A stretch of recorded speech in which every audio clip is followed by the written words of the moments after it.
네, 반갑습니다. 아, 오늘이 이 마지막 수업이죠. 그, 지난 시간에 이제 방구천에 대해서 이제 이야기를 했고요. 방구천은 아무래도 이제 선사시대부터 내려온 이제 울산의 그런 유적이라서 그 먼저 했고, 오늘은 이제 미학 오디세이라고 준비를 해봤습니다. 이 다큐는 제가 2005년 전에 제작을 했던 거고요. 이제 원래 미학이라는 단어가 이 의미로 쓰이는 건 아닌데 저희가 이제 방송 프로그램 기획을 할 때나 뭐 그럴 때 보면 가끔 이렇게 차용을 하기도 합니다. 그래서 이제 아름다운 미자에 학학자 써서 학의 아름다운 이야기라고 이제 서사 뭐 이제 그 이야기를 하는데 그래서 이제 그 2020년도에 이제 45분 분량으로 제작이 됐었고요. 어, 그래서 당시에는 좀 이렇게 어떤 울산의 항문화에 대해서 조명을 해보자라고 해서 한번 제작을 했던 겁니다.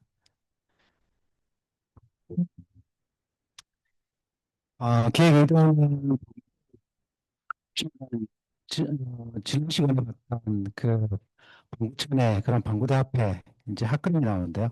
방구대 위에 바위에 핫그림하고 그리고 옆에 이제 탑 그림은 태화강 국가정원에 가시면은 어, 만우정이라고 있습니다. 그 밑에 이제 내려가 보면은 이제 핫그림이 또 저렇게 그려져 있거든요. 그래서 이제 그런 이제 내호선의 핫그림하고 그리고 울산의 지명 중에 학송동 뭐 이렇게 학산 뭐 이런 지명들이 많습니다. 그래서 이제 울산의 역사 문화에 이제 어떻게 해서 이런 콘텐츠가 남겨냈는지 정치적인 계기가 있었던 건 아닌지 이제 그런 부분을 좀 이렇게 한번 어 울산과 학이 어떤 개연성을 가지고 고문서에 그렇게 학에 대한 이야기가 나오는지 거기에 나오는 인물은 어떤 인물인지 그렇게 한번 조명을 해봤습니다.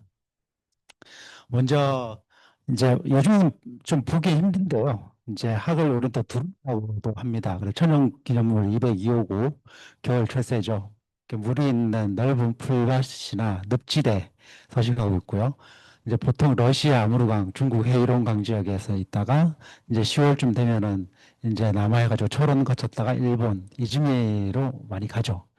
그래서 이 새는 어, 조선시대 때 성들이 정말 사랑했던 새입니다. 고고하고 기품이 이제 기품 있는 그런 이미지 때문에 많이 좋아했던 것 같습니다.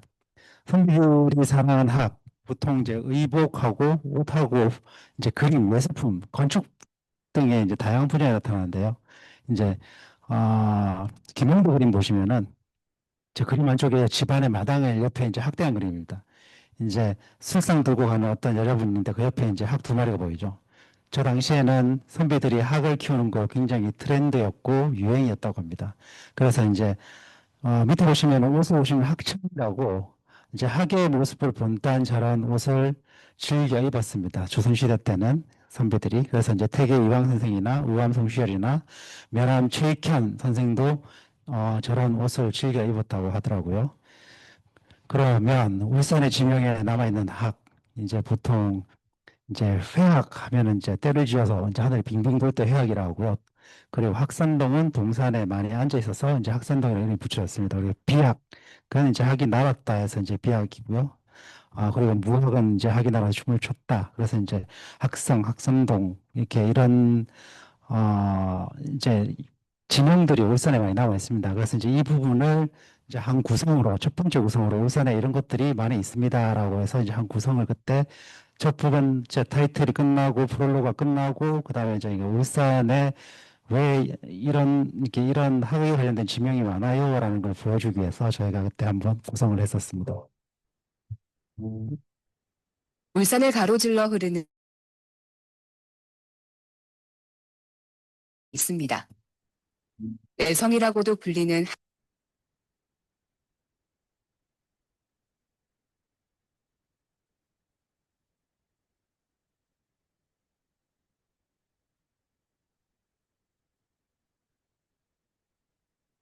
학성공원은 울산 시민이라면 한 번쯤은 들어봤을 장소일 텐데요.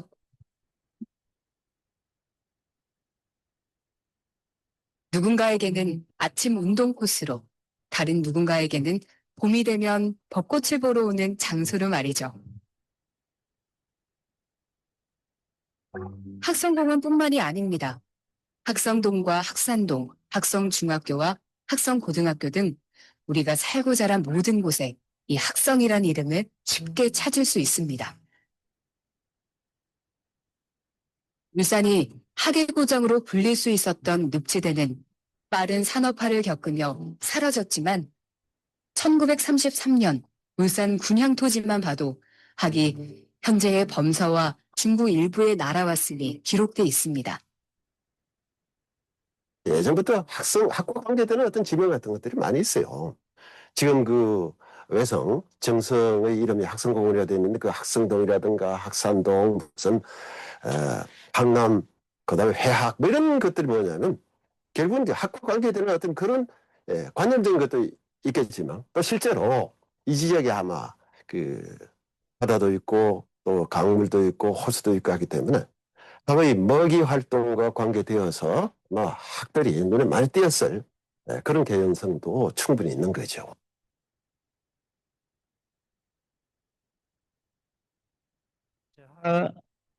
울산에 유독 이제 학위과 관련된 지형들이 많이 있었던 거는 금방 이제 인터뷰에서 봤듯이 지금 흑백 사진들이 1900 초 이제 거의 일제 강점기 바로 지나서 이제 사진인데요. 그때 울산 모습이 태화강 하구 모습이 이랬습니다. 아무것도 없었습니다. 그래서 저런 습지나 하구의 저런 환경은 학들이 먹이 활동하기 굉장히 좋았던 그런 환경이었죠. 그래서 이제 학들이 많이 당시에는 울산에 겨울 철새로 많이 날라왔었다고 합니다. 그래서 실제로 학을 많이 보기도 했고요. 그래서 학의 지금 PPT가 좀 찌그러졌는데요. 네.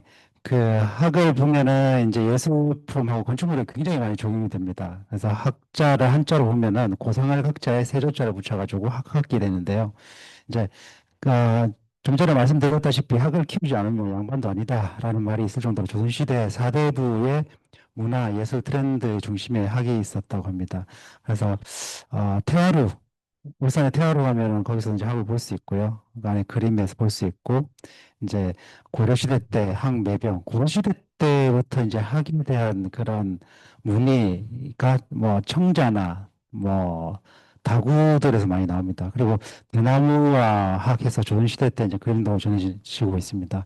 그래서 그런 또 학들이 어디에 이제 그려지느냐에 따라서 달라지는 의미가 있는데요. 어떤 그런 의미들은 어떤 차이가 있을까 해서 그 당시에 저희가 어떤 그 전문가를 통해서 한번 하지만 이제는 해보겠습니다. 좀처럼 학을 보기가 쉽지 않은데요. 실제로 학을 본다면 어떤 느낌일까요?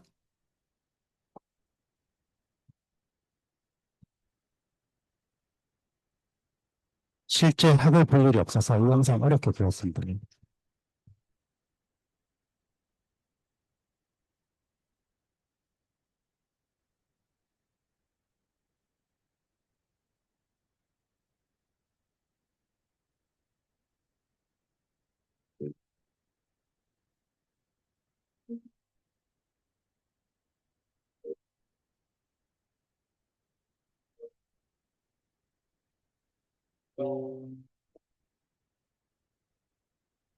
동양에서의 학은 아름다운 자태로 장수와 행복, 선비 등을 상징하는 동물로 여겨져 왔습니다.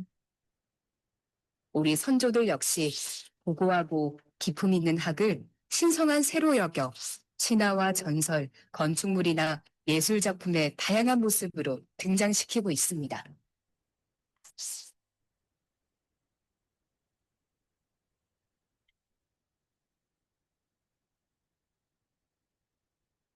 태화루입니다.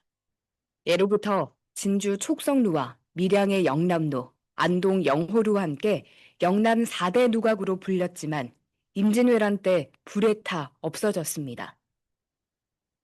특히나 우리 태화루에 나타나는 대들보에 있는 학 그림은 그 나무로 된 재료를 쓰기 때문에 화마에 취약합니다. 그래서 학은 수조이기 때문에 그 태화를 갖다가 불로부터 보호하기 위해서 방편적으로 그려놓고 있습니다.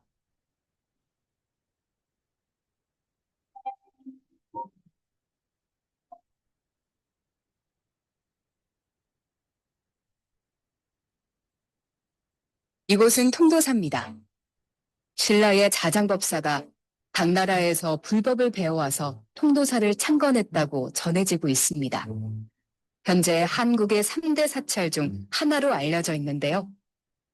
수천 년 이어온 종교에서도 이 학은 신성한 동물로 그려져 왔습니다.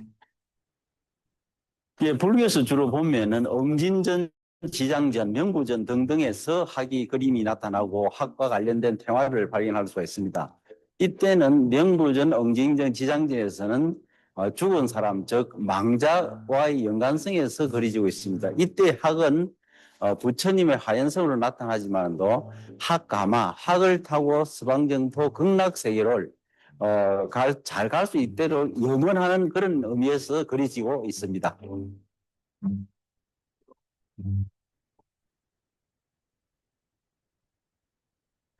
이렇게 학은 현실 세계에서는 뭐 건축물의 저런 의미로도 하지만은 이제 불교에서는 대부분 신비로운 새, 이승과 저승을 연결해주는 그런 의미로 이제 많이 썼다고 해요. 그래서 당시에 이제 그런 인터뷰를 통해서 학이 저런 의미로 예전에는 좀 많이 좀 이렇게 아, 차용을 해서 썼구나라는 거를 이제 알 수가 있었고, 그래서 저희가 그 다음에 궁금했던 거는 울산에 학성이라는 지형이 많은데, 그러면 어떤 인물과 관련은 없을까라고 이제 고민을 했었어요. 그래서 이제 고문원을 많이 찾아봤습니다. 전문가들 도움 통해서. 그래서, 1425년에 경상도 지리지를 찾아보니까 이제 저런 내용들이 있더라고요.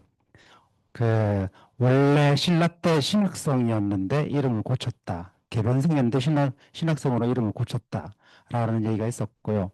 이제 학성인 것은 이제 청복 5년에 신유는 이제 901년에 쌍학이 온통 금으로 된 신상을 물고 개변성 친두산에서 울었고 고을 사람들의 이를 이상하게 여겨서 신학성이라 불렀다라고 이제 전해지고 있습니다. 그 중에 또 다른 기록은 1530년에 이제 신흥동풍교지 승람에 보면은 신학성에 대한 위치, 뭐 마을의 몇리 어디에 뭐가 있다라고 이제 그게 이제 있고요. 그리고 1830년에 경상도 읍지에 남아 있는 거 보면은 학생의 위치가 또 이렇게 학성에 대한 위치가 있는데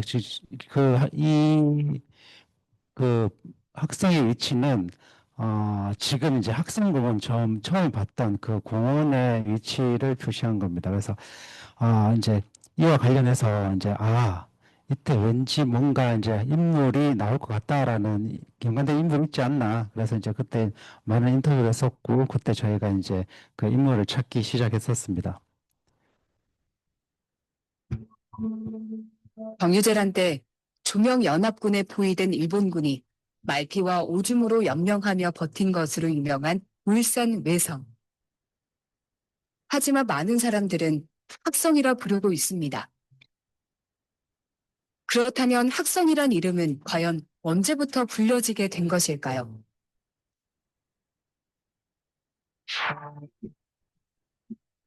1425년 경상도 지리지에 학성이라는 이름이 나오는데요.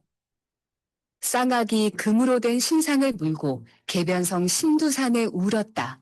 그래서 신학성이라고 부른다고 언급한 내용이 나옵니다. 개변천실이라는 무슨 말이냐.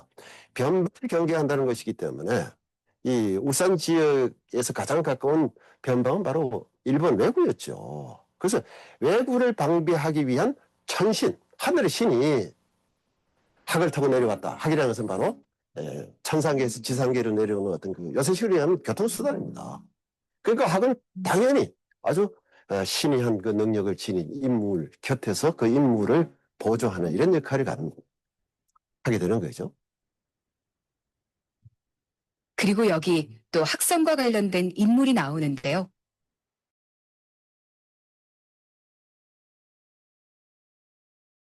보여집니다. 경상도 지리지는 그 인물에 대해 신학성 장군 박윤웅이 변통수를 깨치고 토벌의 권한을 맡아 고려 태조를 도와 왕업을 이루게 하였다로 기록하고 있습니다. 통일신라 말 울산의 권력자였던 박윤웅이라는 인물이 학을 차용해 전설을 만들었다고 하는데요. 자신들의 그 권력의 정당성을 드러내기 위해서 그 고대의 그런 신화 이런 것들을 차용해서 자신들의 그 출자를 꾸밉니다. 그래서 박윤웅은 울산 지역을 중심으로 한 호족 세력이기 때문에 아마 이 학을 자신이 선택을 해서 그것을 가지고 이야기를 만들고 또 자신의 그 출신, 자신의 그 권력을 정당화하는데 활용했던 것 같습니다.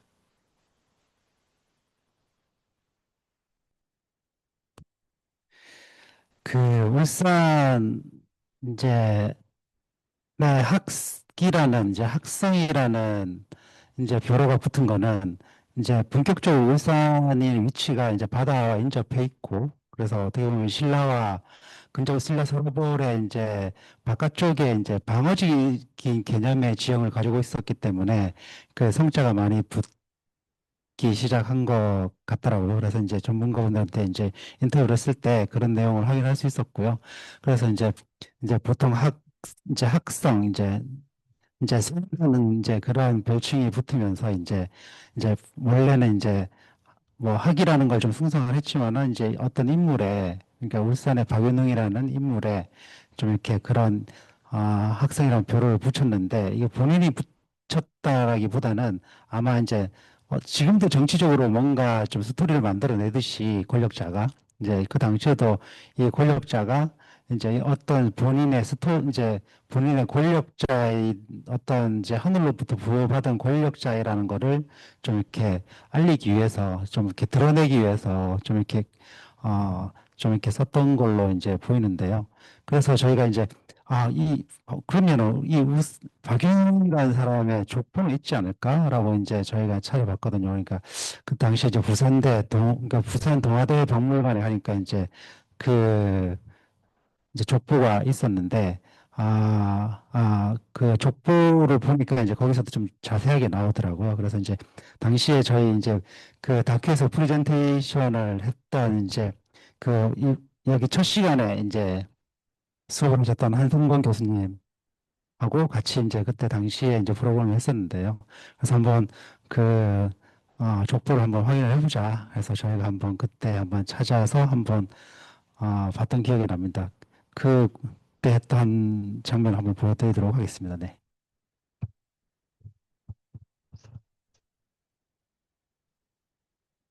그의 구체적인 기록을 찾아 부산 동아대학교 박물관을 방문했습니다.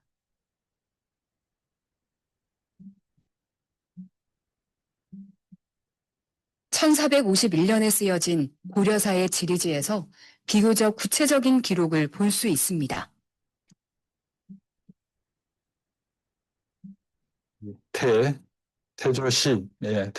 태조 때 고을 사람 박윤웅이 이우대공 큰 공을 세워가지고 그래서 이제 합쳤는데요. 하곡, 동진, 우풍 등을 합쳐서 흥예부 를 두었고 후에 이거를 강등시켜가지고 공화, 현을 하고 또 울주사를 두었다. 그리고 1530년에 쓰여진 신증 동국 여지승남에 비슷한 기록이 나오는데요. 본래는 신라의 구라 화촌이었고 고려 태조 때 고을 사람 박윤웅의 공이 있었으므로 동진과 우풍을 합쳐 흥렵으로 승격시켰다라고 전해집니다.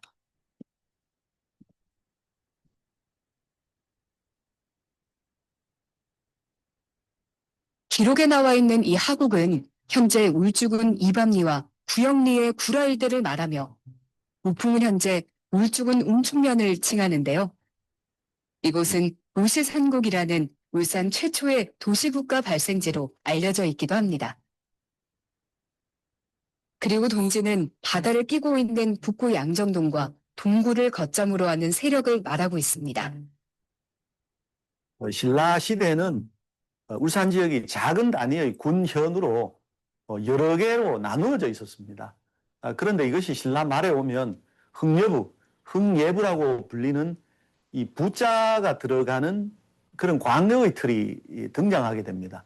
그래서 흥여부를 고려 태조가 설치했다는 설도 있고 또 신라가 이 흥예부를 설치했다는 그런 견해도 있습니다. 어느 쪽을 보더라도 그 흥여부의 지배자는 일정 그 시기가 지나면은 박윤웅이 되기 때문에 바로 신라 시대의 작은 단위의 군현을 하나의 광역의 틀을 만든 사람이 바로 박윤웅입니다. 당시 작은 단위의 여러 군현으로 이뤄진 여러 세력을 통합해 지금과 같은 광역의 틀을 만들었다는 박윤웅. 현재 울산의 규모를 이미 1000년 전에 만들었다는 것인데요. 이 책은 울산 박씨 족보인데요. 그중에 1권인데 여기 내용 중에 보면 이제 서문에 박윤웅이 이제 울산 박씨 시조라는 내용이 있습니다. 여기 보면 그 좌명공봉, 흥여백, 울산군공, 시위, 울산지 시조야라 이런 말이 있거든요. 그래서 그 공을 세워가지고 흥여백으로 봉해진 울산군공이 바로 울산의 시조다. 즉 박윤웅이 울산의 시조다. 이런 내용이 여기 있습니다. 울산을 광역시가 된 게 1990년대 한 중반쯤 되거든요. 근데 지금 거의 이제 광역시가 되면서 지금 울주군이죠. 언양하고 지금 구릉리도 원래는 울주군에 들어갔었지 울산광역시는 아니었습니다, 당시에. 근데 90년 중반에 이제 울산이 광역시가 되면서 이제 울주군하고 구영리하고 이제 원양 이제 그런 상무 이런 데가 전부 다 이제 광역시에 편입이 되었는데요. 제 기억으로는 그때 굉장히 울주군에서는 반대를 했던 기억이 납니다. 이제 울산 내 밑으로 들어가는 거는 이제 반대를 했었고요. 근데 1000년 전에 이미 박윤이라는 사람이 이미 이제 지금의 광역이 틀 이제 언양하고 저기 그 이제 북구 강동이죠. 바닷가 쪽하고 이제 지금 이게 시내 울산 시내인 삼산동이나 상남동이나 이런 구도심 다 포함해서 벌써 그 당시에 그 이제 그런 전체 이 지역 일대를 통일을 했다는 그 인터뷰를 이제 보면서 굉장히 좀 흥미가 있었습니다. 그래서 그 당시에 벌써 광역시라는 이제 그런 게 있었구나.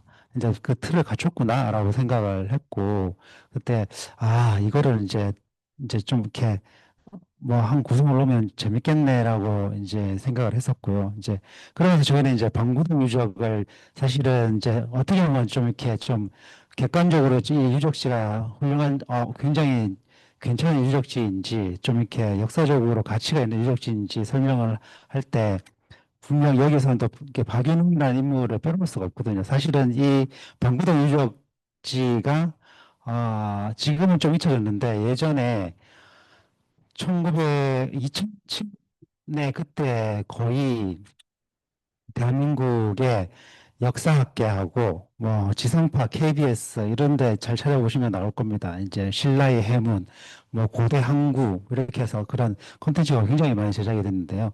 그래서 그때 이제 방구동 유적지가 나오면서 이게 여기를 그때 관리를 했던 사람이 누구였지? 누구지? 라고 했는데, 사실 이제 그때 구경방송에서 그런 게 잘 나오지 않았는데, 역사학자나 그때 고문헌에 기록된 걸 아까 보셨겠지만은, 신학성, 신두산, 이런 것들이 지금의 방구동 유적지에 있는 그런, 서원산 일대, 거기에 있는 게 이제 계변성이라고 지칭을 하거든요. 그래서 이제, 이 일대를 관리를 했던 사람이 박윤웅이구나, 라고 이제 그때는 저희가 이제 그걸 연계를 해서 이제 연결고리로 이제 스토리를 이어갔습니다. 1990년도에 이제 방구동 유적지로 이제 저 아파트를 보시면 왼쪽 끝에 아파트를 보시면은 저 아파트가 지금은 이제 방구동에 가면 한라 그랜드 아파트라고 이제 되어 있는 이제 써져 있는데요. 저 아파트가 이제 오픈 시점에 그 뭐 문화 유적지가 나왔다 해서 이제 공사를 멈추고 이제 그 밑에를 발굴 조사를 해봤습니다. 이제 그때는 이렇게 토성 흔적밖에 나오지 않았어요. 뭐 기와 뭐 이제 기와 몇 장하고 토성 그 당시에 토성 보시면은 옛날 토성은 흙을 다져놓고 중간에 저렇게 이제 돌을 이제 짜놓고 그다음에 또 흙을 쌓고 돌을 짜놓고 저런 식으로 해서 이제 좀 단단하게 만들어서 이제 토성을 만들었다고 해요. 그래서 이제 저것만 나와가지고 아 여기에 옛날에 토성이 있었구나라 정도만 이제 뭐 이제 그렇게 얘기가 나왔었는데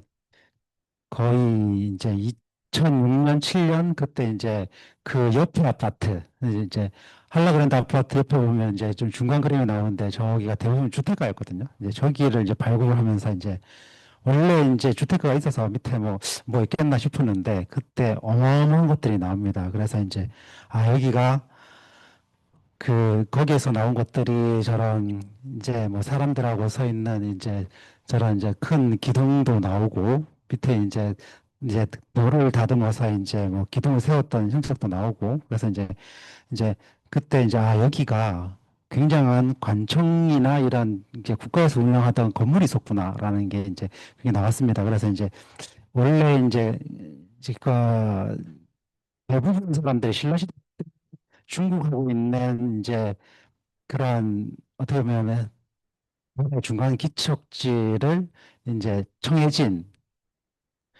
청해진으로 좀 많이 생각을 하고 있었고 그래서 이제 청해진밖에 이제 생각을 안 했었는데 이제 이 임종이 나오면서 어떻게 신라로 들어가는 입구에 이런 세관 같은 이런 지금의 세관 역할을 하는 이제 큰 이제 관청이 있었다라는 걸 이제 알게 된 거죠. 그래서 이제 신라 시대 때 이제 중국과 일본의 해상 교류 역할을 하는 이제 방고동 유적이 아 청해진보다 좀 더 앞서서 좀 이렇게 만들어져서 이제 좀 운영이 됐었구나라는 걸 저희가 그때 좀 알게 된 거죠. 그래서 이제 그 부분을 좀 이렇게 좀 더 이제 문헌대는 남아 있는데 전문가들의 좀 인터뷰를 통해서 조금 더 이제 깊이 있게 한번 이해를 해보고자 그때 인터뷰를 좀 했었던 기억이 납니다.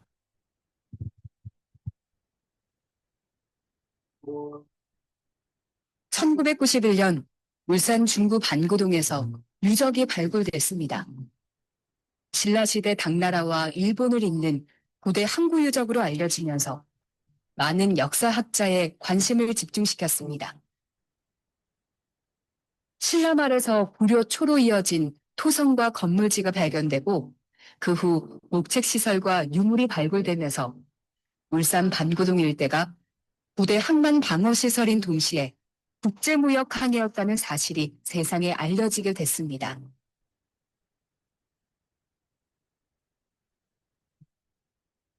신라 해양사 연구라는 책을 집필한 최근식 교수를 통해 반구동 유적이 신라 왕경을 잇는 국제항구라는 사실을 확인할 수 있었습니다. 이런 왕도의 모든 그거 좀 뭡니까? 필요품들, 수출입, 화물들, 실소비자들, 그럼 또 생산자들, 이 그 왕도에 모여 있는데 이 화물들이 어디로 출입을 할까? 그건 뭐 상식 아니겠습니까? 가장 가까운 울산이 될 수밖에 없습니다. 통일신라 하면 흔히 장보고의 청해진을 떠올릴 텐데요. 그런데 반구동 유적 또한 전라남도 완도의 청해진 유적과 많은 부분에서 비슷합니다. 발굴기관에서 추정하는 연대 역시 청해진 유적과 반구동 유적이 거의 일치하는 것으로 밝혀졌습니다. 또한 청해진 유적은 9세기 전반으로 알려져 있는데요. 반구동 유적은 청해진 유적보다 더 이른 시기부터 존재해 무려 초까지 이어지는 것으로 보아 청해진 유적보다 더 오랜 기간 국제항구로 쓰였다는 것을 알 수 있습니다. 더 중요한 거는 이제 이곳은 신라의 수도인 서라벌의 외항이고 장도는 이제 중국으로 건너가는 중간 지점에 중개무역항 정도의 역할을 하고 있기 때문에 그 점에서 보더라도 훨씬 더 중요하고 장도의 어쩌면 원점이 되는 원형이 되는 그런 유적으로 생각할 수가 있습니다.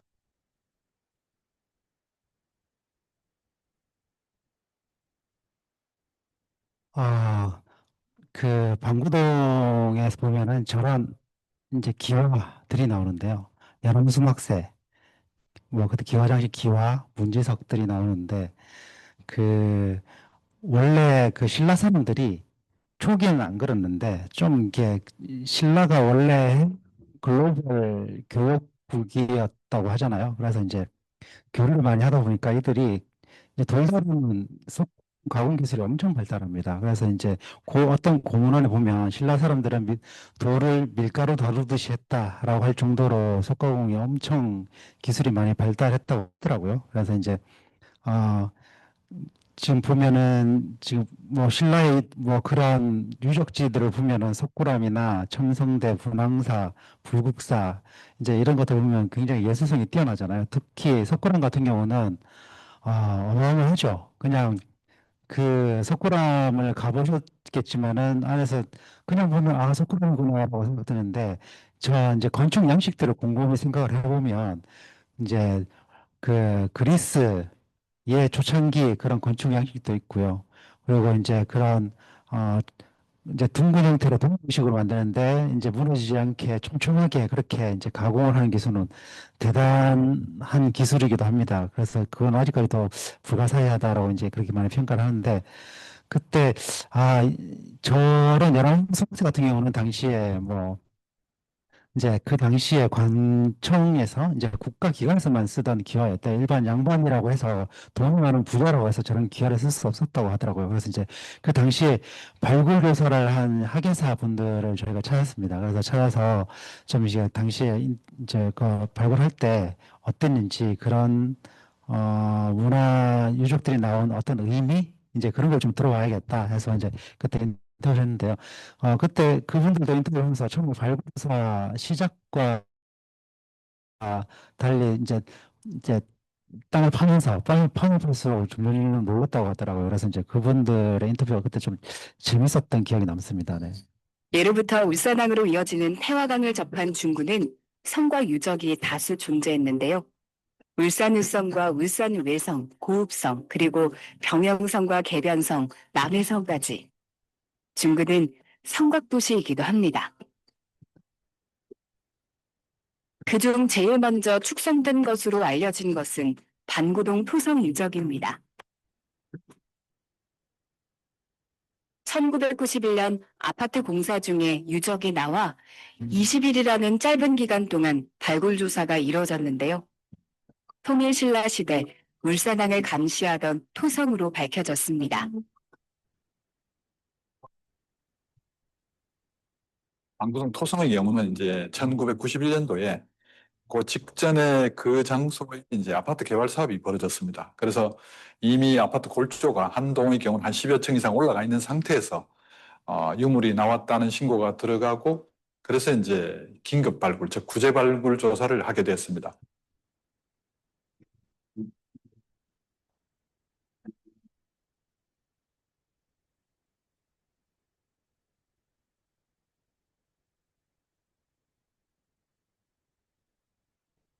온종일하게 들어선 주택을 순차적으로 철거하며 조사를 진행하는 것은 어려움이 많았지만 조사단은 기존의 반구동 토성 유적과 비슷한 규모를 예상했는데요.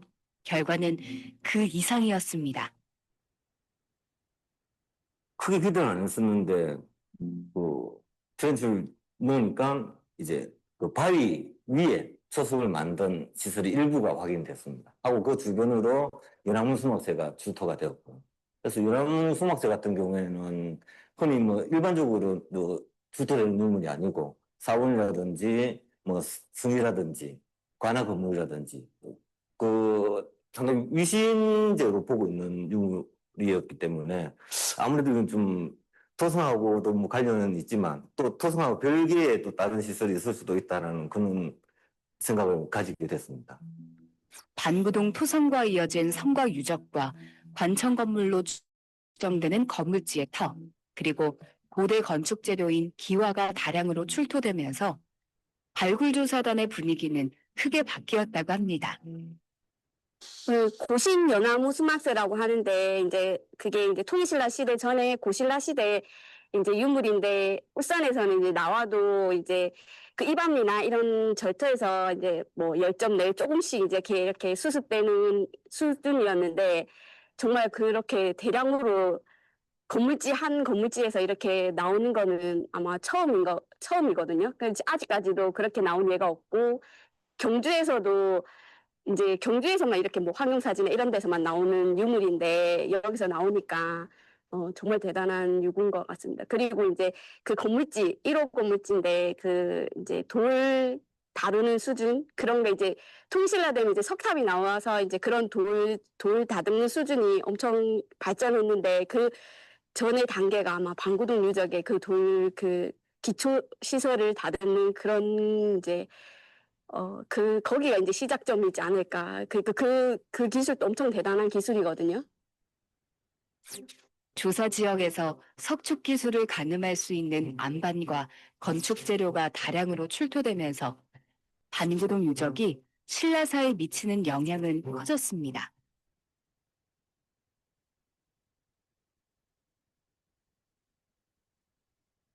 이렇게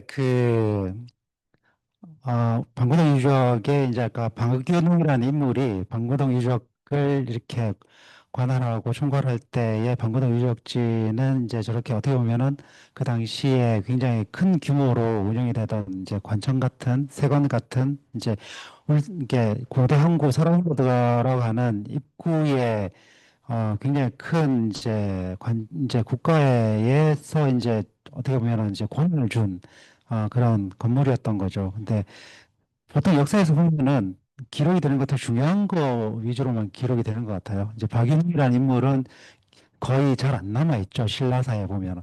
근데 아무래도 그 신라에 보면은 좀 전에 봤듯이 청해진의 장보고 같은 경우는 굉장히 역사적으로 많이 남아 있지 않습니까? 근데 박윤웅이라는 인물은 그렇게 남지 못했던 이유는 아무래도 그때 정치에 그러니까 중앙의 정치에 깊이 개입하지 않았던 지방 호족 정도 아니었나 이제 그렇게 생각을 하고 있습니다. 그래서 어쨌든 이게 그 신도선에서 이제 금으로 된 쌍왕을 물고 내려온 박연웅이라는 사람이 저곳을 이제 관할하라고 했던 저 유적지가 생각보다 엄청 대단했던 거죠.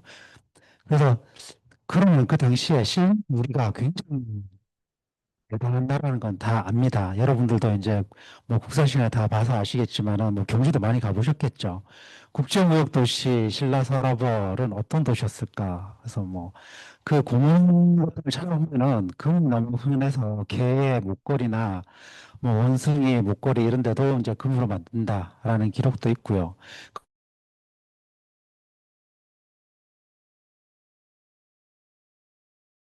걸린 사람이 그곳에 가면 완치된다라는 이제 뭐 이슬람의 지리학자의 또 이제 뭐 그런 글들이 남아 있고 뭐 좀 이렇게 다양한 좀 이렇게 어떤 신라는 인간이 살 수 있는 이상형 지역이다라고 이제 얘기가 나옵니다. 우리가 코로나 때 한번 이제 기억을 더듬어 볼까요? 중국, 유럽 이런 데 굉장히 사람들이 코로나 굉장히 많이 걸리고 관리가 안 돼서 이제 피해가 컸죠. 많이 죽었고. 근데 한국은 뭐 K 방역했지만은 사실은 지리를 전공하시는 분들은 이런 얘기합니다.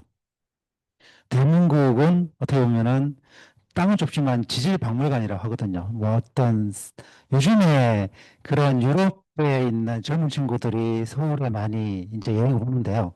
여행을 오면 대부분 어, 그 이제 산행을 하려고 많이 온다고 합니다.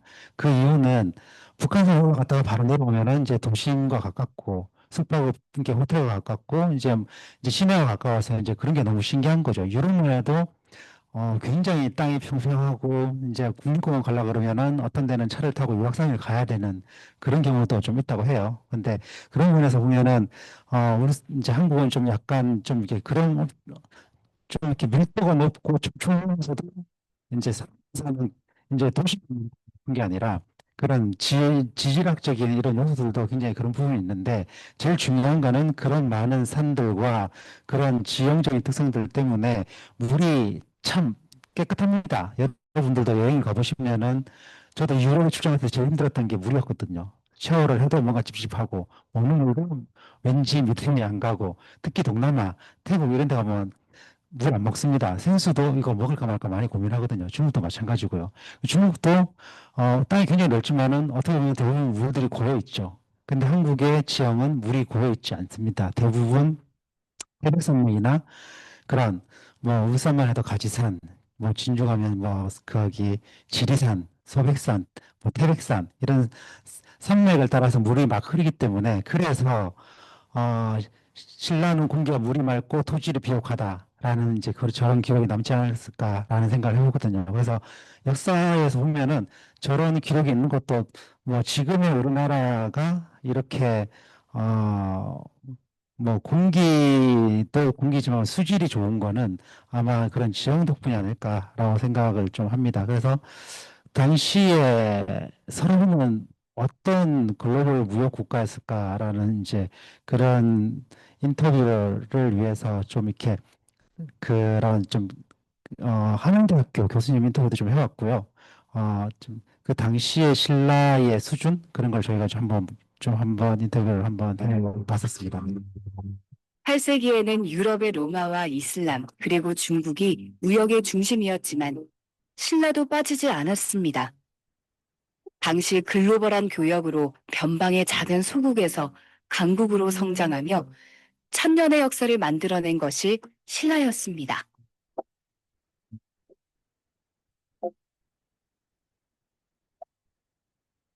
글로벌 도시의 신라의 성격이었고 따라서 신라는 당시 인구가 50만에서 100만에 도달하는 이제 콘스탄티노플이나 또 아바스 제국의 수도 바그다드, 중국 장안과 못지않는 어떤 세계 제국으로서 동시대 지구상에 존재하던 모든 첨단 기술과 문화와 지식의 트렌드를 호흡하는 그런 국제도시였습니다.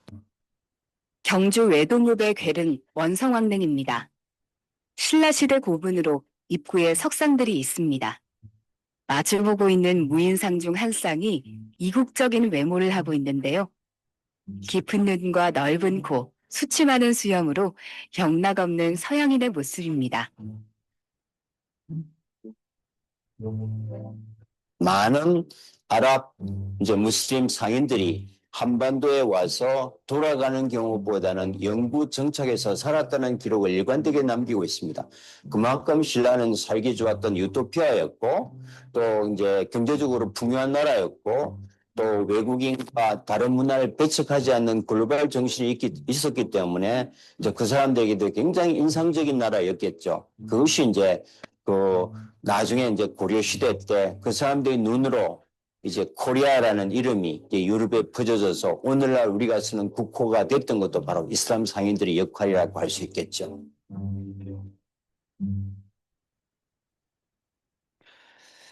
이렇게 신라는 정말 저희가 생각했던 것보다 대단한 도시였다고 합니다. 뭐 중간에 얼마 전에 트럼프가 저 근관 받고, 그 관세 계약서 시원하게 도장 찍어줘가지고, 뭐 지금 근관을 다시 꺼내서 전시한다고 하니까, 뭐 이렇게 오픈런해서 사람들이 엄청 많이 몰렸다고 하더라고요.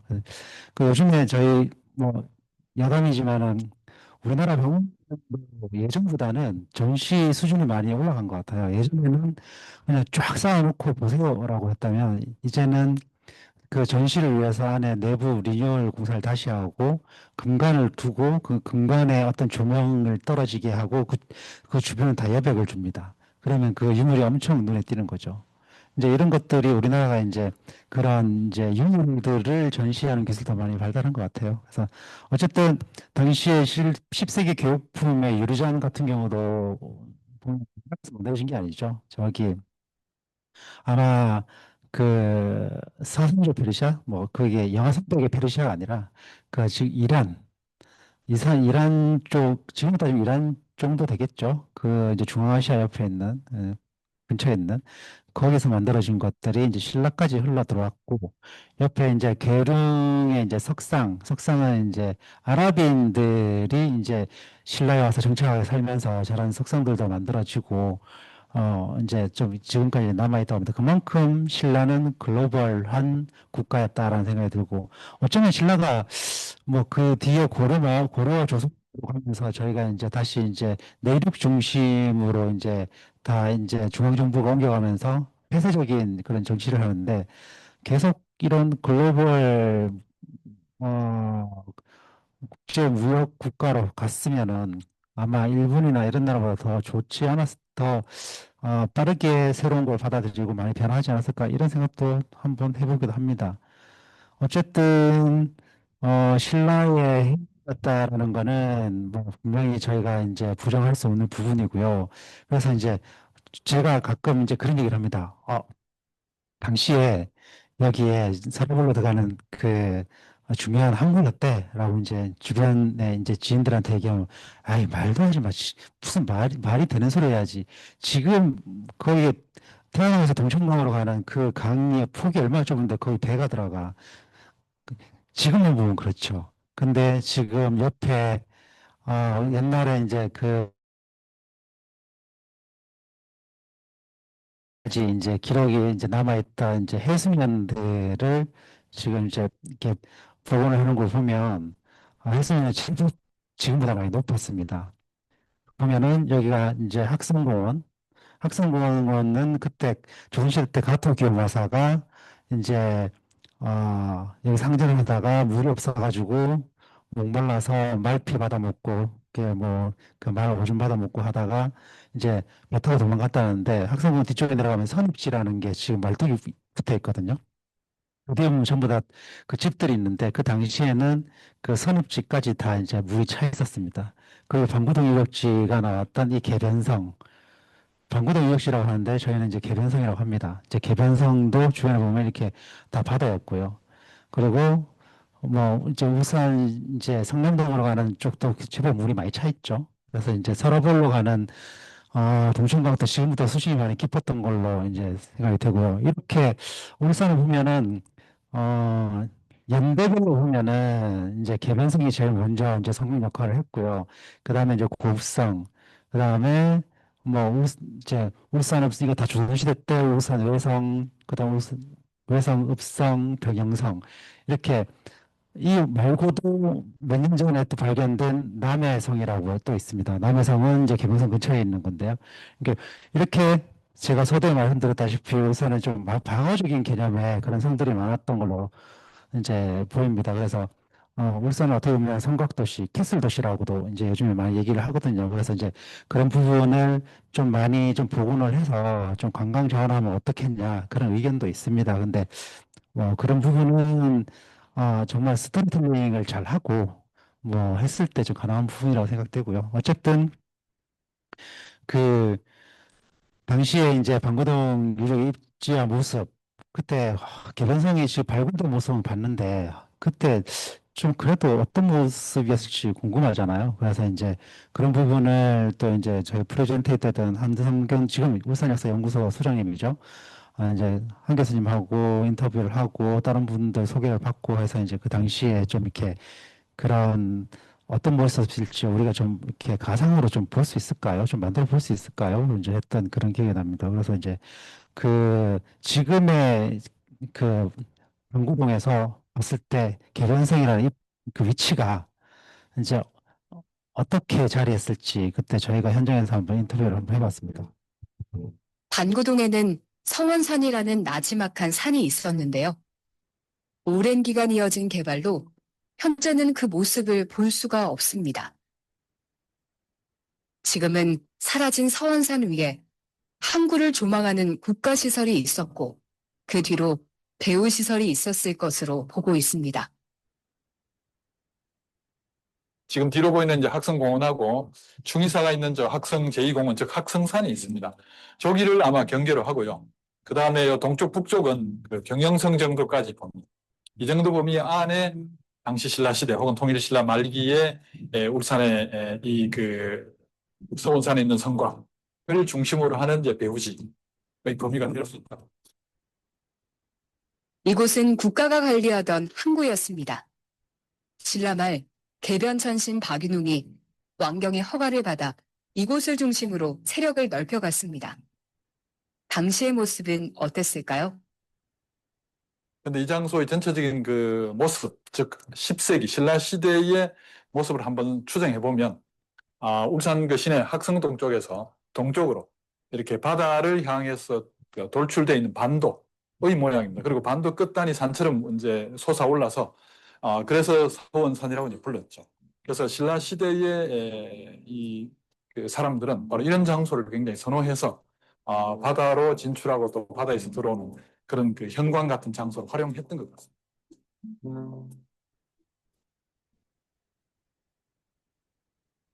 동시에 좀 쓰였던 것 같아요. 그래서 저희가 이제 그 울산대학교 이제 역사건축학과에 이제 뭐 그 옛날 모습을 고지도를 보고 보고를 하는 이제 그런 교수님한테 좀 부탁을 해서 이제 좀 저렇게 한번 복원을 해봤거든요.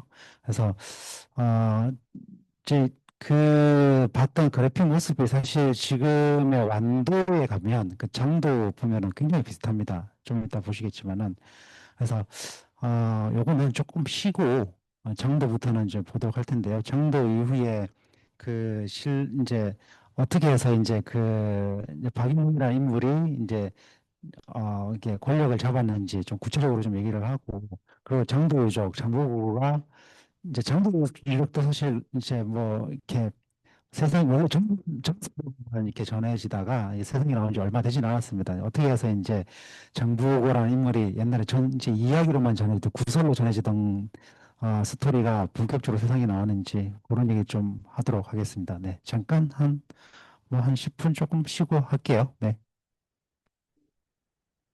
네, 저희가 이제 그 방금 유적지를 보면서 그 청해진 장보고에 있었던 청해진하고 이게 고지도를 보면서 청해진의 완도 유적은 장도 유적은 좀 이렇게 복원을 했다고 하던데 거기 한번 가볼까 해서 이제 가봤죠.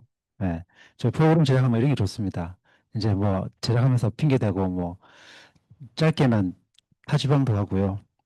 예전에 뭐 저 등대 다큐 한다면서 이제 유럽 거기 바다 낀 유럽은 다 가봤거든요.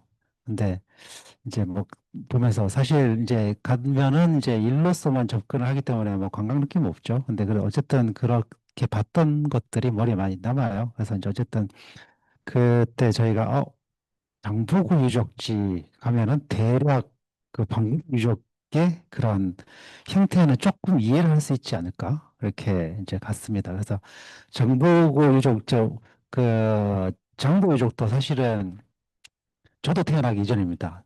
그 1959년 이제 사라오 태풍, 그 태풍만 나오면은 딱 기준이 되는 거죠. 엄청 큰 피해를 준 태풍.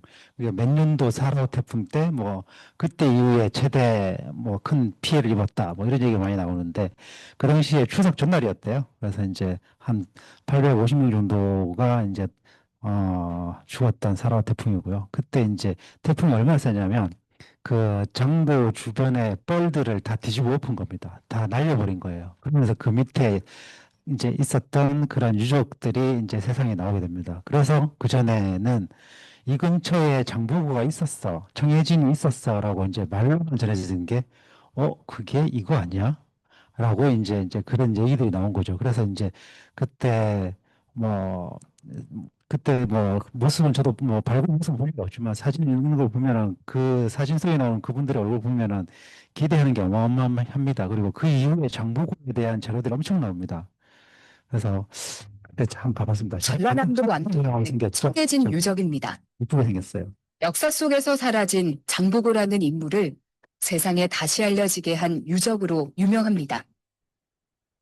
이 유적은 사적 제308호로 지정돼 1991년부터 2001년까지 국립문화재연구소에서 발굴 조사했습니다. 네, 완도 청해진 유적은 59년 사라오 태풍 때 뻘이 날아가면서 목책이 확인이 됐습니다. 그래서 그 목책을 통해서 유적지의 존재가 확인이 되었고 91년부터 2001년까지 10여 년간의 발굴을 통해서 완도 청해진 유적이 세상에 드러나게 됩니다. 그래서 대표적인 유구로는 우물, 그리고 판축 토성, 그리고 안에 건물지들이 확인되었고, 유물로는 초기 백자, 자기 이런 편들이 확인이 되었고요. 또 매남 유구에서 여러 가지 철제 유물들이 나오면서 제사 행위도 이루어졌던 것을 확인할 수 있는 유적이 되겠습니다. 전체 성벽의 길이가 900m로 확인되며 바깥으로는 목책이 둘러져 있습니다. 돌로 면을 깔고 토성을 쌓아 올린 방식을 판축 토성이라고 하는데요. 하부에 2개의 열이 판축이 되어 있는 것이 반구동 유적의 성벽과 같습니다.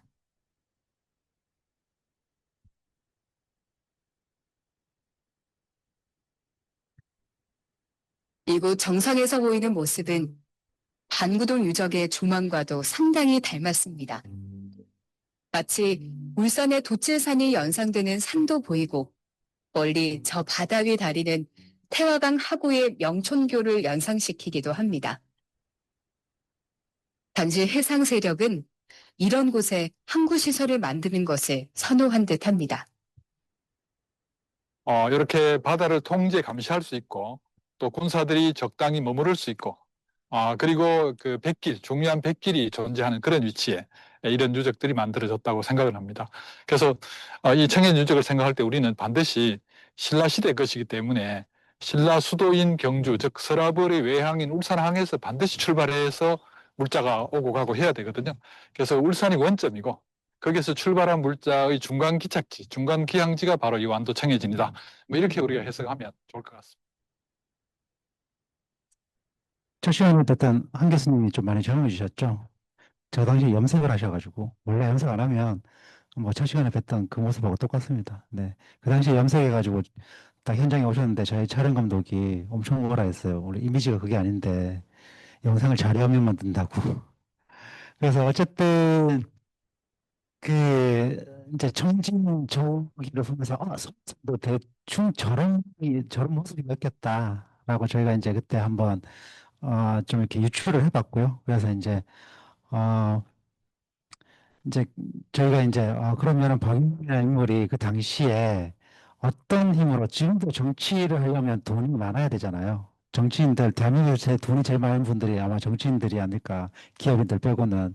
근데 그런 재력은 어디서 그걸 모았을까라는 이제 궁금한 이제 그런 좀 이렇게 부분도 있어서 이제 구성에 그러면은 그 강력한 지배의 기반은 무엇이었을까라고 이제 좀 저희가 이제 그 부분을 좀 이렇게 많이 이제 조사를 했고 이제 했었는데 그 선원시대 때부터 이제 어떻게 보면은 왼쪽에 보면은 이제 북구에 가면 달천철장이라고 있습니다. 달천철장은 상한시대 고대 시대 때부터 조선시대 때까지 온 이제 달천철장인데요. 저기서 나온 그런 철기시대 초기에는 중국에서 이제 철기 문화가 먼저 시작이 되잖아요. 근데, 거기서 이제 멀지 않은 때에 이제 이곳에서 또 이제 철에 나와서 이제 여기가 이제 굉장히 오랫동안 이제 철을 재배합니다. 이제 그 고대 때부터 신라시대 때까지 여기서 철을 생산합니다. 그래서 이제, 달천철장이 지금 생각하면 뭐 철을 만들었었네라고 생각하지만은 그 당시에 청동기 이후에 철기 시대 때 보면은 철이라는 소재는 굉장히 혁신적인 거죠. 첨단 소재인 거죠. 지금의 반도체처럼. 그 전쟁을 해도 청동검과 철로 만든 검으로 싸우면은 그 어떻게 보면은 싸움이 안 되겠죠. 철이 엄청 그 강도가 세니까. 그리고 이제 모든 부분에 철들이 이제 좀 이렇게 사용되기 시작을 하죠. 그래서 이제 그런 이제 단철철장의 그런 이제 철이 그 방법에서 굉장히 가깝습니다. 그래서 이제 그때 박인웅이라는 세력이 아마 이제 달천철장 아까 봤던 그 무언리와 저기 강동의 바다 해산물 그런 거래와 그리고 달천철장의 철을 좀 이렇게 관리를 하면서 철에서 나오는 이익 같은 거를 여기 달천철장 같은 경우는 일본에서도 수입으로 왔어요. 그래서 이제 저희가 이제 이 프로그램을 만들면서 이제 달천 철정에 나왔던 그러니까 그 유물 같은 걸 좀 찾아봤는데 그 일본 거기 일본 그릇 있죠. 일본 사람들이 이제 여기 철을 사러 왔다가 이제 밥 먹고 이제 그릇이 깨져서 버리고 간 이제 야외의 뭐 톡이나 이런 것들도 많이 나왔었는데요. 이제 그런 것도 볼 수가 있었고, 그래서 이제 이 지역이 그냥 철을 이제 잘 만들어냈던 지역이었구나 했는데, 이제 그 부분도 이제 박윤웅이라는 인물이 이제 좀 관리를 했던 유적으로 보고 있습니다. 그래서 1990년대 황성근 유적도 다수 이제 철과 관련된 신라 이제 인물도 이제 달천 철장에서 나온 비서성분이 나오기도 했거든요. 그 보면은 이제 예전 역사학자들이 대한민국의 역사, 주류 역사는 서울대가 접박합니다. 그리고 국문학도 서울대가 주류입니다. 근데 제일 견고하게 다져져 있는 게, 뭐, 이제 서울대 역사학과가 굉장히 견고하게 가져간다고 해요. 예전에는 그는 보통 역사의 기록을 보면은 되게 잘 나가는 그 신라 문화에 대해서만 이렇게 이제 집중해서 이제 예전부터 그곳에서 모든 것이 뭔가 이루어진 것처럼 얘기를 하는데, 근데 요즘에는 좀 다릅니다. 요즘에는 인정하기 시작하는 게, 달천 철장 옆에 보면은 중산모 유적이라고 있습니다. 이제 고대 때부터 거기 가면 이제 사람들이 살았던 유적도 있고요. 그 다음에 고인돌 같은 것도 있고, 그리고 사람들이 뭔가를 만들어내는 생산했던 그런 유적도 있는데, 그 청동기 중산모 유적이 서라본 중심에 나온 유물보다 연대가 훨씬 앞섭니다. 그래서 요즘에는 이제 어느 정도 인정을 하고 있다고 해요. 그래서 이제 그 울산의 이제 중산동 유적에 있던 사람들이 나중에 이제 그런 좀 세력화를 해서 사로홀로 들어간 게 아닌가, 뭐 그렇게 갔을 거다라고 하는 이제 그런 부분도 일부 인정을 하고 있다고 합니다. 그만큼 이 달전 철장의 의미는 울산에서 굉장히 중요합니다.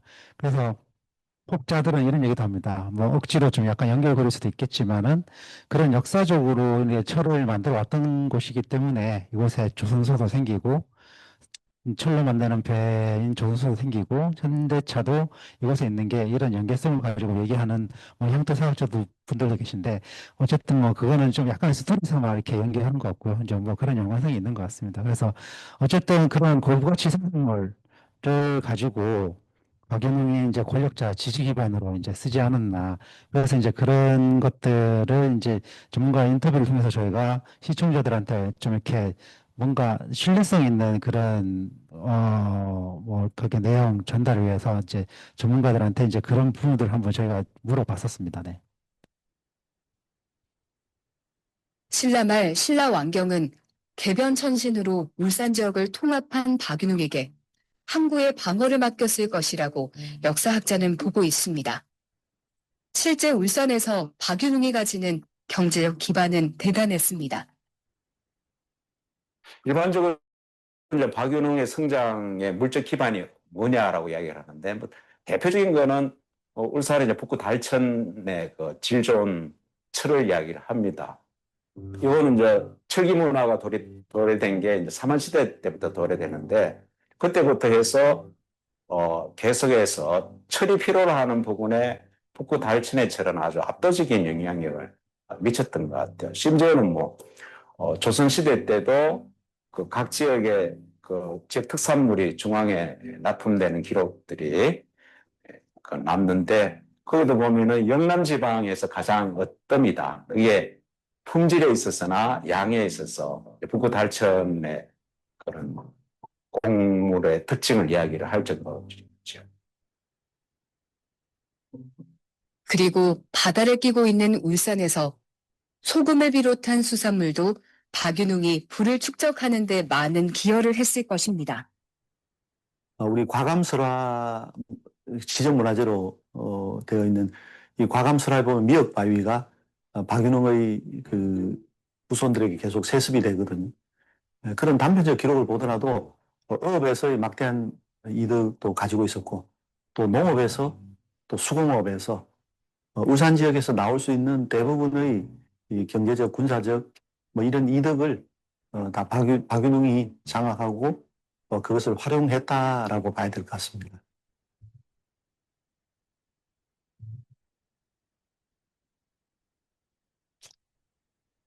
이렇게 박윤웅이라는 인물은 이렇게 이런 울산의 모든 당시로 보면은 울산에서 그 당시에 돈이 될 수 있는 거는 다 이 사람이 다 이제 가지고 이제 뭐 권력을 유지하는데 이제 지방 호족으로서 좀 이렇게 그런 것들 다 관리했던 것 같습니다.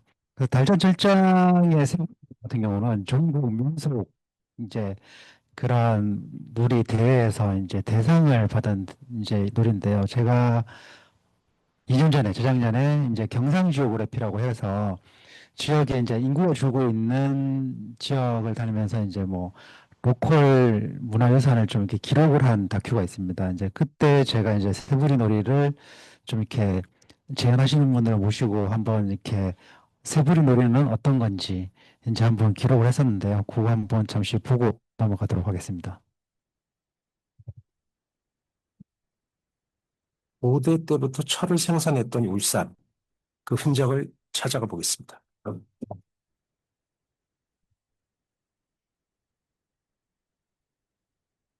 일하면서 부르는 노동요는 아주 오랜 우리의 전통이죠. 일이 고되고 힘들어서 부르기도 하지만 흥에 겨워서 부르기도 합니다. 대장간과 음악은 어떨까요? 영 어울릴 것 같지 않지만 사실 꽤 밀접한 관계가 있습니다. 바로 울산 쇠부리 소리 이야기죠. 이 준비대사님 모두들 많이 드시고 오늘도 좋은 샘물 많이들 합시다.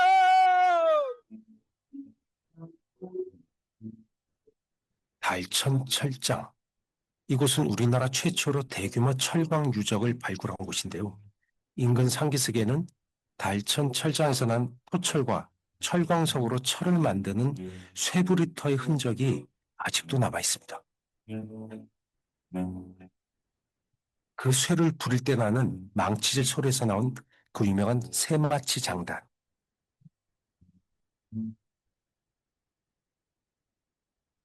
달천 철장은 예전부터 국영철장이었어요. 당시에 국영철장이었기 때문에 철의 비밀을 많이 가지고 있고, 그다음에 기술 유출 방지를 위해서 암호화했고 금줄을 쳐서 일반인들 출입을 막았었는데, 그 내용에 보면 가장 많이 나오는 게 아이야 사이야 뭐 이렇게 그 일반적인 여행구일 것 같지만, 아이야 사이에 대한 내용을 풀어보면 나자 풀무야자 넉사자 둘자 그다음에 풀무야자를 써서 내 풀무는 네 명이서 두 계절로 나눠서 교대로 바른다, 이런 내용을 가지고 있어요.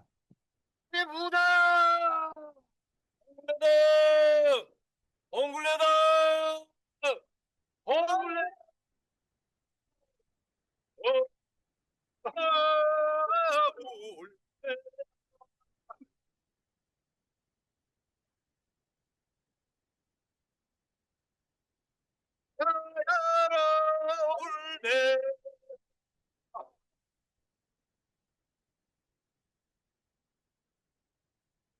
아야 여러분네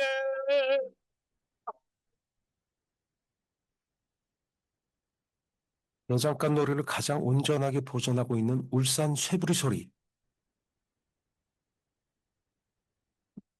쇠를 부린다는 경상도 방언에서 나온 이 소리를 듣고 있으니까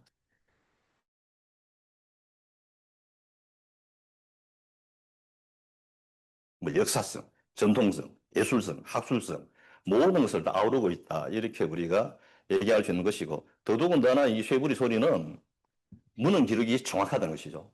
벌써 17세기에 이의리라는 사람이 전국을 떠돌다가 이 철, 비수합류라든가 우리 무기를 만들 때 여러 가지 도구를 만드는 가장 합리적인 인철이 뭐냐?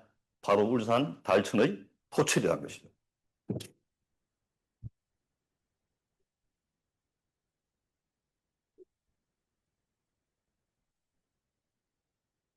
쇠부리 작업은 이제 단절되었지만 울산 쇠부리 소리는 잊히지 않고 오래도록 이어지면 좋겠습니다.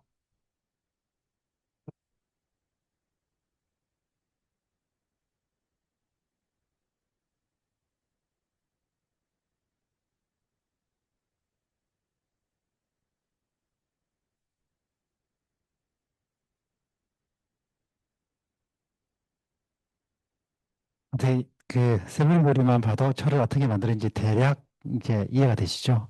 그러니까 저렇게 이제 화력을 많이 올려가지고 이제 철광석을 녹여가지고 이제 샘물을 만들어서 이제 철을 이렇게 불순물을 제거하고 저렇게 했던 것 같습니다. 네. 어쨌든 그 학성의 별을 받은 박윤웅이 강력한 지배 기반 중에서는 제일 그래도 뭐 쉽게 말해 돈이 됐던 거는 달천 출장의 철이 아니었나라는 생각이 듭니다. 네. 그래서 이제 결국에는 글로벌 해상국가 신라도 망하죠. 그, 뭐, 러시아가 망했던 거하고 별 차이가 없습니다. 모든 국가가 망할 때는, 어, 차별이죠. 차별이 이제 사회 불안을 만들고, 왕권이 약화되면은 나도 왕이 될 수 있는데 하고, 이제 지방 후족들, 귀족들이 다투기 시작하죠. 부정부패가 엄청 많아지는 거죠. 그 사치, 향락 이런 것 때문에 국가 재정이 파탄됩니다. 그래서 중앙정부, 그래서 이제 중앙 지방의 통제력이 약화되니까 지방 후족들이 엄청 이제 힘이 세지죠. 그래서 이제 그 당시에 이제 신라의 마지막 왕이 경순왕이잖아요. 경순왕이 울산에 왔다라는 기록은 있습니다. 경순왕 만국의 순간 이제 문수보살을 찾아오는데요. 문수보살은 여기 이제 유리스트에서 이제 고향을 바라보면 오른쪽에 첫 번째는 철탑을 보면 우뚝수산이 이제 문수산인데요. 그럼 이제 그 문수보살을 찾아 울산 지역에 왔다고 하는데 문수산 일대가 사실 그 당시부터 어떻게 보면 불교의 성지였다고 해요. 영축사지도 있었고 통도사와 이어주는 중간에 이제 절들이 불력 있는 절들이 많아서 또 문수산 자체가 울산에서도 신성시되는 산이기도 하고 그래서 이제 문수보살 찾아왔다고 하는데 그때는 문수보살을 찾아온 거는 어떤 불교의 힘을 빌려서 이제 쓰러져가는 나라를 좀 어떻게 좀 이렇게 다시 다져볼까 하고 왔다고 기록이 남아 있지만 사실은 그 당시에 그 울산의 지방 후적인 박윤웅을 찾아온 건 아닐까라고 해석을 하는 지역 학자들도 꽤 있습니다. 그 이유가 여전히 이제 달천철장에 이게 뭐 첨단 무기를 만들 수 있는 힘이 있는 지방 호족이기도 하고 경제력도 빵빵하고 지금이나 그때나 별반 차이가 없습니다. 왜 타지에서 보면 울산 그래도 돈 많잖아. 울산 연봉 높은 도시잖아. 그런 것처럼 아마 그때도 울산이 좀 이렇게 뭐 그런 곳이었나 봐요. 그래서 이제 뭐 여담이지만은 그 울산과 그 경주 가기 전에 보면 관문성이 중간에 관문성이 쌓여져 있었거든요. 관문성을 쌓은 그 기록을 보면 외국 침략을 막기 위해서 관문성을 쌓았다 그러는데 그거를 이제 울산과 경주 사이에 이제 성벽을 쌓습니다. 근데 관문성 이제 그런 서랍으로 가는 관문 역할을 해서 관문성이라고 하지만은 사실 울산들 입장에서 봤을 때는 좀 그렇죠. 외국의 침략을 받는데 왜 그럼 울산 사람들은 외국의 침략을 맞아도 돼? 라고 이제 그렇게 생각을 할 수도 있는 거잖아요. 근데 어쩌면은 늘 어쩌면은 신라의 중앙 세력은 좀 이렇게 울산의 지방 호족과 달천 철장 이런 부분들이 좀 신경이 쓰이지 않았나 이렇게 얘기하시는 향토 사학자나 역사학자분들 계시더라고요. 그래서 어쨌든 신라는 그렇게 멸망을 하죠. 그래서 이제 신라의 시대가 가고 고려의 시대가 옵니다. 그래서 이제 그때 본격적으로 이제 개변천신 뭐 이렇게 해서 뭐 그런 기록들이 또 나오기 시작합니다. 그게 이제 박윤흥에 대한 기록인데요. 그래서 뭐 고려 송종이 울산 대하로에 왔다는 내용도 있고 그리고 박윤흥 가문이 이제 고려가 이제 건국이 되고 난 다음에 박윤흥이 고려 건국에 어떻게 기여를 했는지 뭐 사실 그때는 고려가 엄청 잘 나갔던 시대였고 신라는 모든 부분에서 국가 조직 내부도 엉망이기 때문에 싸우면 전쟁을 했다면 뻔했을 겁니다. 그냥 초토화 됐겠죠. 사람들 다 죽고 전쟁을 하면은 대부분 그 일반 평민들이 굉장히 많은 피해를 입죠. 전쟁도 나가야 되고 하니까. 근데 그냥 뭐 항복을 한 이유는 있겠죠. 그래서 어쨌든 그 좀 전에 그 성종이 그 울산에 문수보살을 찾아왔다라고 하지만은 정치적으로 해서 뒤를 보면은 박윤웅을 찾아온 게 아닐까라고 했던 부분도 이 내용이 좀 받침하지 않나라는 저는 프로그램을 만들면서 그런 생각을 해봤거든요. 그래서 어쨌든 뭐 박윤웅이 고려 쪽으로 이제 이렇게 태조한테 기부를 한 거는 저항을 하면 본인도 다 잃을 거라고 생각을 했겠죠. 그래서 이제 차라리 그쪽으로 기부를 하는 게 맞지 않았나. 이제 본인은 그렇게 선택했던 것 같습니다. 그래서 뭐 그때의 뭐 기록들을 중심으로 네, 한번 당시 제가 경제 수도의 성격을 가진 울산에서 세력을 키운 박윤웅은 학을 타고 온 개변천신으로 전성기를 누리고 후에 고려 건국에 큰 역할을 합니다.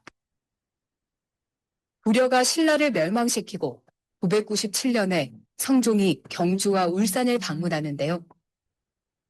울산에 온 성종이 태화루에서 연회를 베풀었다는 기록이 신증 동국 여지승남에 남아 있습니다.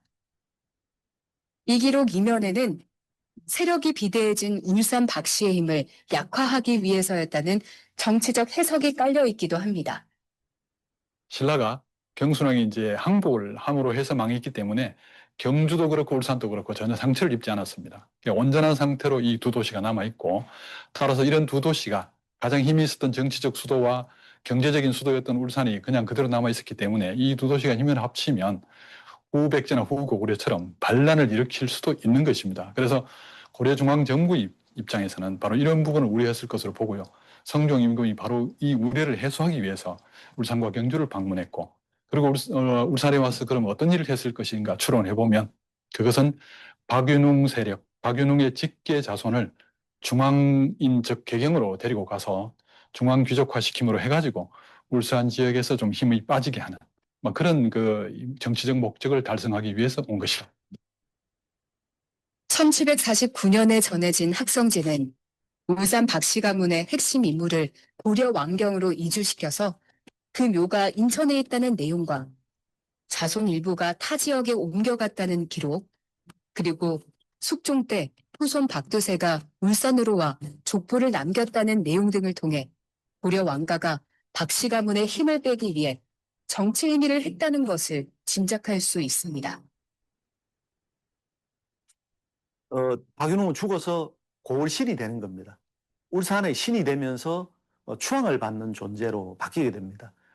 다른 지역을 보더라도 호족 세력이 죽으면 고을신이 되는 사례가 있는데 박윤웅도 역시 울산 지역의 신으로서 신격화가 되면서 어떤 고을에 문제가 있거나 또는 행정에서 고을 제사를 지낼 때 바로 그 대상은 박윤웅 신이 되는 겁니다. 그래서 개변천신이란 말도 있고 또 개변신이라는 말이 이렇게 나오게 됩니다. 그 신격화의 주인공은 바로 박윤웅이라고 할 수가 있습니다. 네, 신라 마지막 왕은 경순왕이죠. 네, 좀 전에 제가 말씀을 잘못했네요. 네, 어쨌든 뭐 그렇게 박윤웅은 죽고 난 다음에도 뭐 좀 전에 보셔서 알겠지만은 이제 그하게 뭐 한양을 올라가지만은 그래도 죽어서도 여전히 울산 사람들한테는 계속 마을신으로 고을신으로 남아 있었나 봅니다. 지금까지도 울산의 강릉이라고 하는데 되면 마을 신에게 제사를 지내는 풍습이 있습니다. 1년에 한 번씩. 지금도 그 풍습을 따르고 있는데요. 고려시대는 고을을 대표하는 신에게 제사를 지냈는데 바로 울산의 신, 개변천신 박윤웅입니다. 그런데 조선시대로 오면서 토지와 곡식신을 위한 사직단, 공자를 모시는 문묘, 후손이 없는 신을 모시는 여단, 그리고 마을 최고의 신, 성왕신을 모시는 제사를 국가가 장려하게 됩니다. 이 강정에서 태어난 사람들이 모임을 가지는 그런 모임 단체고, 그래서 이 모임 자체가 강정토박이라고 합니다. 그래서 그걸 이제 우리가 윗대 어른들이 이 당수나무 제사를 모시고 왔기 때문에 저희들도 이제 그 선조들을 따라가지고 이 제사를 모셔야 되겠다는 생각을 가지고 그 강정에서 태어났는 사람들이 같이 모여서 모임을 하면서 이 제사를 모시게 됐고. 농업이 국가의 근간이었던 과거에는 삶의 공간이 너무도 한정적이었습니다. 지역의 행정기관을 중심으로 동쪽은 문묘, 서쪽은 사직단, 북쪽은 여단, 남쪽은 성황단으로 과거 공간 구성의 기본 틀이었습니다. 방토에는 경상도읍지 고지도의 성황단 표기에 따라 현재 개변천신의 제사를 지내고 있습니다. 이제 무지기고 우리가 지금 정조 때부터 50년, 그다음에 할아버지 때 내려와가 또 50년, 아버지 때 내려와가 50년을 하고 있었습니다. 그리고 그 중간에 개입이 조금 있어가지고 있는데 그 중간에 이제 우리가 또 이어받아가지고 지금 계속 지금 하고 있습니다. 하고 있는데 이 젊은 세대들이 이제 없다가 보니까 이 문화유산을 하기 생각하고 지금 다음 세대에 좀 관심을 갖고 좀 연결해가 계속 했으면 좋겠습니다. 여전히 이제 박인기에 대한 이제 설화부터 시작해서 그 권력자의 기억까지 지금까지 제사를 지내고 있습니다. 이제 그런 제사를 지내시는 분들은 아무래도 이제 참 사람이 살다 보면 가치를 어디에 두느냐가 참 이제 좀 다른 것 같아요. 그래서 저분들은 이제 그런 우리 마을 중심의 그런 가치를 이제 좀 많이 이제 듣고 자란 분들이라서 이제 저런 부분에 이제 의미를 가지고 아직까지 저렇게 제사를 지내는 것 같습니다. 그래서 뭐 모르겠어요. 앞으로 뭐 차후에 지금 젊은 분들이 저런 것들 문화를 이어받아서 할는지 모르겠지만은 그거는 뭐 더 지켜볼 일이고요. 어쨌든 이제 학생이라는 이 단어가 이제 박윤훈은 또 이렇게 이제 죽고 없어지면 조선시대에 오면서 이제 고려시대가 끝나고 조선이 건국되고 하면서 여전히 학성은 또 울산 지역에 남습니다. 그래서 학성을 보면서 이제 그때 본격적으로 이제 두각을 내는 게 학성 이씨 가문인데요. 이제 충숙궁 이해 선생, 일본에 거기에 아주 그 유명한 출장을 다녀오신 분이죠. 그래서 이제 이분 때문에 이제 또 이 뭐 학성이라는 이제 명사가 여전히 또 울산에 또 이렇게 남게 되는 또 그런 과정들이 있습니다. 그래서 신라에서 고려 그리고 조선시대 뭐 시대가 변했지만 학성이라는 이름은 여전히 살아남는구나라는 거를 저희가 좀 이야기를 하고 싶었고요. 그래서 그런 부분을 좀 이렇게 구성 중에 넣어서 좀 이렇게 이야기를 해봤습니다. 네.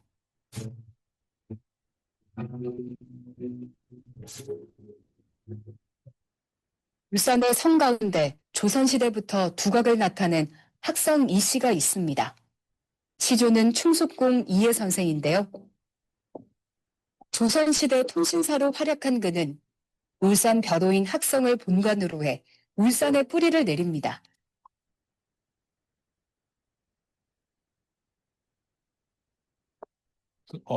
영조 때죠. 조선 영조 임금 때, 즉 18세기에 울산에 이제 국왕서원이 지어지게 되는데 이 국왕서원 건립 과정은 당시에 이제 송정박씨, 즉 밀양박씨 집안과 울산 학성 이씨 집안이 이제 힘을 합쳐가지고 만들어가게 되는데 물론 여기에는 울산 박씨 집안을 비롯해서 울산의 유력 집안들이 전부 협심 노력해서 만들어갑니다. 근데 바로 이 시기를 이제 계기로 해서 그 이전까지는 이제 무신 계열의 즉 무반 계열의 집안이 좀 힘을 가지고 있었다면은 이때부터는 이제 과거 급제자도 배출하고 그리고 특히 사역서원, 국왕서원이 왕으로부터 사역을 받기 때문에 이렇게 됨으로 해가지고 이제 문반 계열이 크게 힘을 얻게 되는 즉 무반 계열에서 울산의 권력의 축이 이제 문반 계열로 넘어가는 그런 획기적인 계기가 국왕서원의 사역에 있지 않는가 뭐 이렇게 생각을 합니다.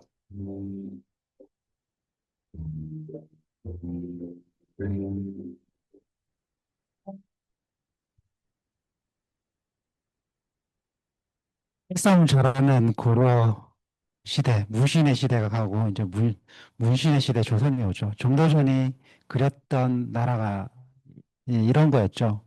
이게 신하의 나라, 왕의 나라가 아니라 그래서 우리 앞전에 봤던 방구천의 집정령 앞에 방구대를 보면은 칼 썼던 사람들은 그렇게 한자나 한시를 안 남기죠. 이제 아무래도 이제 글을 배우고 했던 사람들이 하나의 뭐 그 기록도 남기고 그런 트렌드에 좀 어떻게 예민했던 것 같습니다. 그래서 좀 이렇게 그런 글들을 많이 남겼던 것 같고요.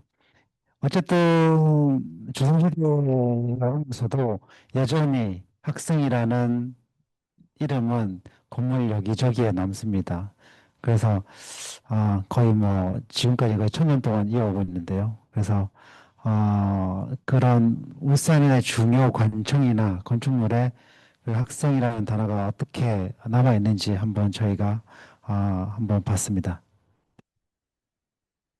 조선시대 고지도에 학성이라는 지명이 남아있듯이 건축물에도 학이라는 글자가 많이 보여집니다.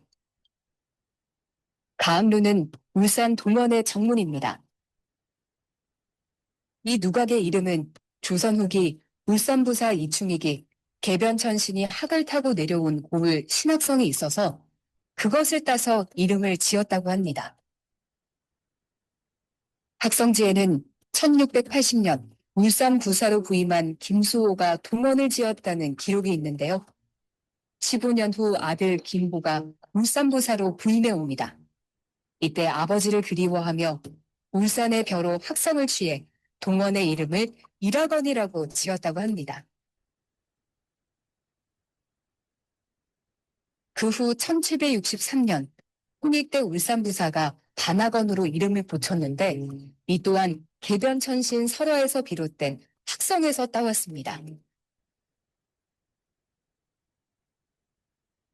울산의 학명칭이 고을의 이름에서 시작이 돼가지고 관아 이름으로도 면면이 이어져 오는데요. 뭐 시작은 신라 말입니다만은 조선시대만 하더라도 이곳 그 동원에 전해오는 이름이 일단 확인되는 게 세 가지입니다. 입구에 있는 문 이름에 가학루라고 해서 학이 들어가 있고요. 그럼 뒤에 보이는 그 동원 정청이라고 그러는데요. 제일 중요한 건물의 현판도 일학흔, 안학흔 이런 이름으로 학자가 한 자씩 이렇게 들어가서 계속 전해져 오고 있습니다.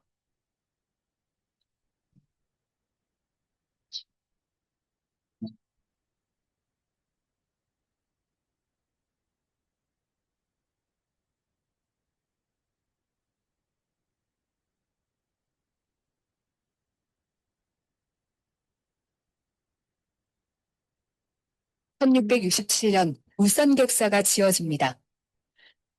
객사 이름은 학성관으로 이 역시 울산의 벼로인 학성의 이름을 따온 것입니다. 객사는 임금을 상징하는 전패를 모시며 공무로 출정 온 관리의 숙소이자 유생을 교육하는 장소로 쓰였습니다. 1907년 학성관을 수리해 학교를 지었는데 이것이 울산 공립보통학교입니다. 이처럼 학성이라는 이름은 신라 말에서 조선 말까지 1000년이 넘게 관에서 사용해 왔습니다.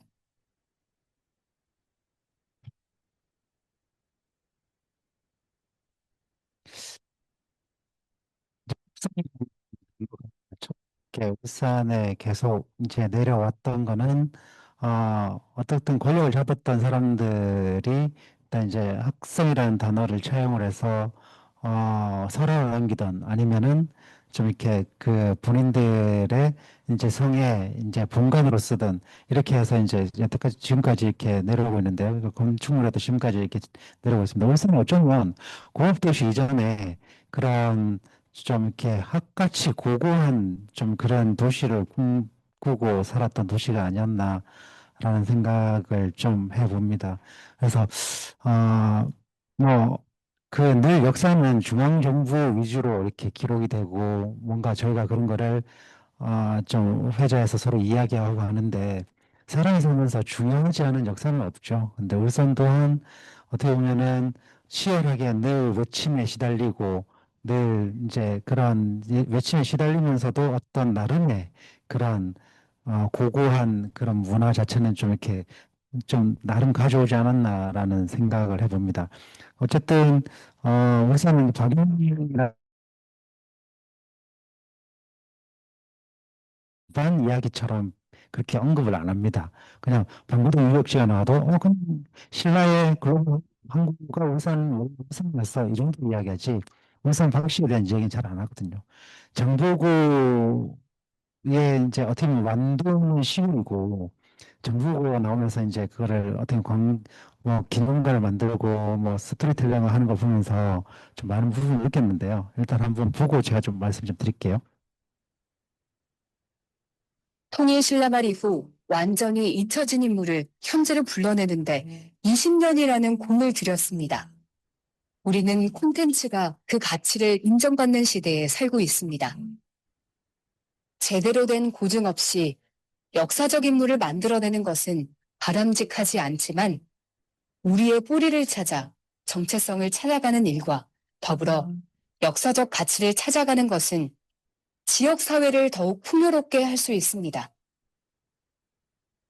이제 장보고라는 사람이 알려지게 되면서 실은 이 전남에 있는 작은 군이 전국적으로 주목을 받는 좋은 기회가 되기도 했거든요. 그래서 장보고라는 사람을 통해서 실은 이런 문화적인 것들이 경제적인 효과로까지 충분히 이어지는 이 저희 완도에서 충분히 확인이 되었고요. 문화재의 가치가 뭐 경제를 저하하는 것이 아니고 오히려 발전을 이끌고 또 미래로 나아갈 수 있는 원동력이 될 수 있다는 것이 확인된 좋은 사례라고 생각합니다. 저기 완도에 가보면 진짜 시골 마을입니다. 근데 이제 기념관밖에 없거든요. 그래서 이렇게 해놓은 거 처음에 이렇게 보니까 좋네라고 이제 생각을 했었는데요. 근데 이거는 이렇게 한 10년 가겠구나라는 생각을 했습니다. 왜냐면은 또 그런 스토리를 좀 뭔가 지금 시대에 맞게 디지털화 작업을 하고 이런 부분에 있어서 관심을 가지고 지속적으로 해야 되는데 그런 거는 분명 이제 발굴할 때의 그런 우와, 이거 괜찮은데? 라던 그런 감정들이 계속 이어져야 하는데 그런 것들이 계속 갈 수 있을까? 이제 그런 부분에 대해서 좀 이렇게 뭐 잘 되길 바랬지만은 좀 이렇게 지자체에서 가지는 관심들은 그렇게 많지 않다라는 거를 좀 확인을 했고요. 다만 그 옆에 정도 유적을 이렇게 복원을 해놓은 거는 뭐 그 주변에 뭐 개발의 여지가 없기 때문에 그런 부분을 참 잘했다. 잘한 거구나라고 생각을 했습니다.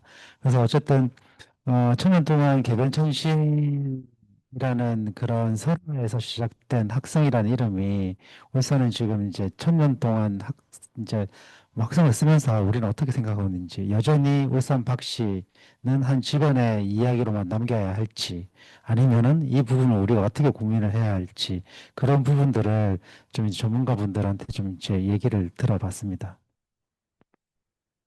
신라 왕경의 국제무역항인 반구동 유적과 개변천신 설화, 천년이 넘는 세월 동안 이어온 학성이라는 이름이 지역 곳곳에 남아있는 학고을 울산이 앞으로의 천년은 역사적으로, 문화적으로 더 풍요로운 도시가 되기를 희망해 봅니다.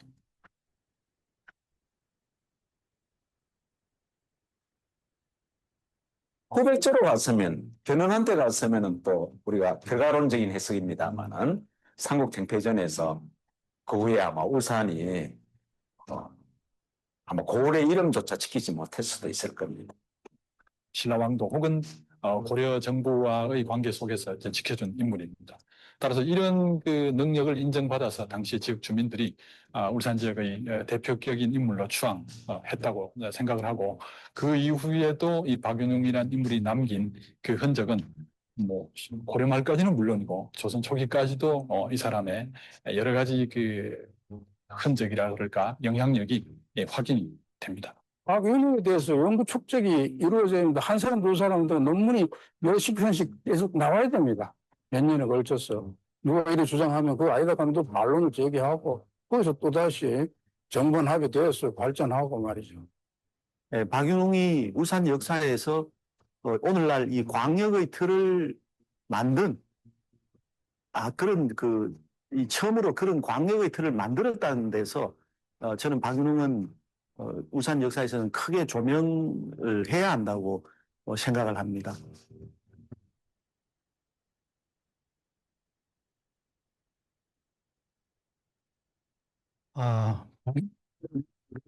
이렇게 좀 이렇게 많은 분들이 잘 모릅니다. 어떻게 보면은 당대 비슷한 때에 있었던 장보고에 비하면 존재감이 엄청 약하죠.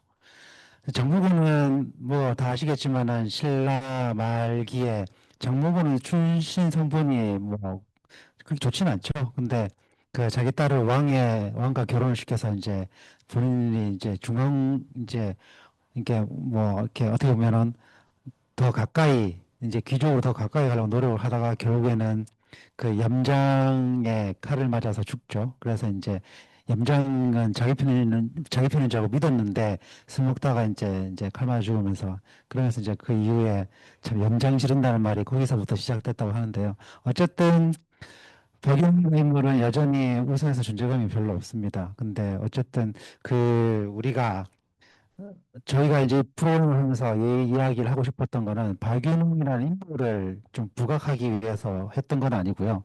울산이라는 도시가 신라시대 때부터 지금까지 어떤 환경에서 좀 이렇게 흘러왔는지를 이제 이제 처음에 학문화를 통해서 이제 왜 유독 울산의 학성이 많을까부터 출발을 해서 이제 그 학성이라는 단어가 어떻게 지역에 많이 남았는지 이제 그거를 찾아보니까 이런 역사적인 이런 주기가 있었네라는 거를 이제 알게 되면서 제가 이걸 가지고 울산의 역사를 좀 이렇게 디테일하지는 않지만은 듬성듬성 누가 봐도 울산은 옛날 신라시대 때는 저 정도 위치였고 조선시대 때는 저 정도 되는 도시였고 현재는 뭐 지금 다들 봐서 아니까 그러니까 이렇게 신라시대부터 천년간 울산의 도시가 대략 이렇게 왔구나라는 거를 이제 학문화를 통해서 좀 얘기를 하고 싶었습니다. 그러니까 오늘 보시고 울산이라는 도시가 뭐 어떤 도시였는지 이해를 하는데 조금이나마 도움이 됐으면 좋겠고요. 지난 시간에 제가 눈치 없이 2시간을 타이트하게 채워가지고 너무 죄송해서 오늘은 뭐 이렇게 한 15분 일찍 끝내도록 하겠습니다. 하여튼 뭐 지난 시간, 이번 시간 뭐 재미없는 제 강의를 들어주셔서 너무너무 고맙습니다. 감사합니다.